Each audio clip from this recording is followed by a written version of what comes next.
అధికార పక్షం వారిని ప్రతిపక్షం వారిని ముద్దాయిలుగా పేర్కొని వాళ్లకు అధికారంలో కొనసాగే హక్కు లేదంటున్నారు. ఏమిటి మీ ఉద్దేశ్యం? యువర్ ఆనర్, మేము ప్రభుత్వ రంగాన్ని ప్రోత్సహిస్తున్నాం.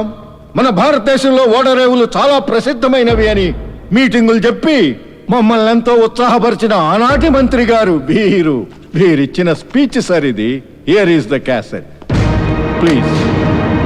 మళ్ళీ ఈయన గారే ఏ ప్రభుత్వ రంగాన్ని గురించి చాలా గొప్పగా చెప్పాడో అదే మంత్రి గారు అదో స్వదేశ్ కంపెనీకి ఓడరేవును అప్పచెప్పి ప్రైవేట్ పరం చేసి ఈయన వాటా ఈయన తీసుకున్నారు. అది సిక్కయిందట. ప్రభుత్వ రంగ సంస్థలన్నీ పాడైపోతున్నాయట. అవి బాగుపడాలంటే ప్రైవేట్ సెక్టర్ రావాలట. అది వీరి కుట్రలో భాగం సార్. వాటికి సంబంధించిన files and photos your honour please. Mister justice, ఇది ఇప్పుడున్న ఈ నాయకుడు యొక్క మేనిఫెస్టో. మరి ఈయనేం చేశాడు? ప్రైవేట్ రంగానికి వ్యతిరేకంగా మాతో పాటు ఉద్యమం చేశాడు, లాఠీ దెబ్బలు తిన్నాడు. మా అండతో, మా ప్రజల అండతో అధికారం చేపట్టి ఈయన అదే స్వదేశ్ కంపెనీతో కుమ్మక్కాయి ఆయన కమిషన్ కోసం ఇదిగో ఆయన ఇచ్చిన మేనిఫెస్టోని తొంగలో తొక్కాడు your honour.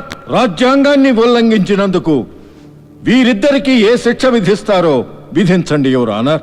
I object your honour.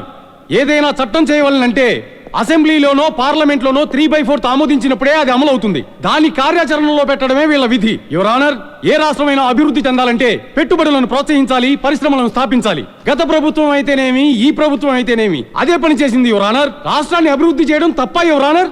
What development your honour? What development? Development ఎవరికి యువర్ ఆనర్? ప్రపంచ బ్యాంకుకి, సామ్రాజ్యవాదానికి, ప్రపంచ వాణిజ్య సంస్థకి, ఇదిగో ఇలాంటి నాయకులకి, కానీ ప్రజలకు కాదు యువర్ ఆనర్. అభివృద్ధి అంటే ఈ దేశంలో ఏ 10% మందో బాగుపడటం కాదు యువర్ ఆనర్. మిగిలిన 90% ప్రజల సంగతి ఏమిటి? మనకు స్వతంత్రం వచ్చి 60 ఏళ్లు దాటినా ఉన్నోడు లేనోడు మధ్య తేడా లేకుండా చేసింది పోయి it's going on like this.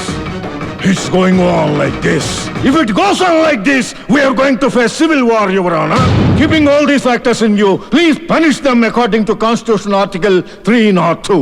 That's all, Your Honor. Lawyer Shankar గారి వాదన, పీపీ గారి ప్రతివాదన విన్న తరువాత ఈ కేసు కేంద్ర రాష్ట్ర ప్రభుత్వాల సంబంధాలతోనే కాక విదేశీ ఒప్పందాలతో కూడా ముడిపడి ఉన్నందున దానికి సంబంధించిన పరిశీలన తదితర విషయాలపై సమీక్ష జరిగిన తర్వాతనే తీర్పు చెప్పడం జరుగుతుంది.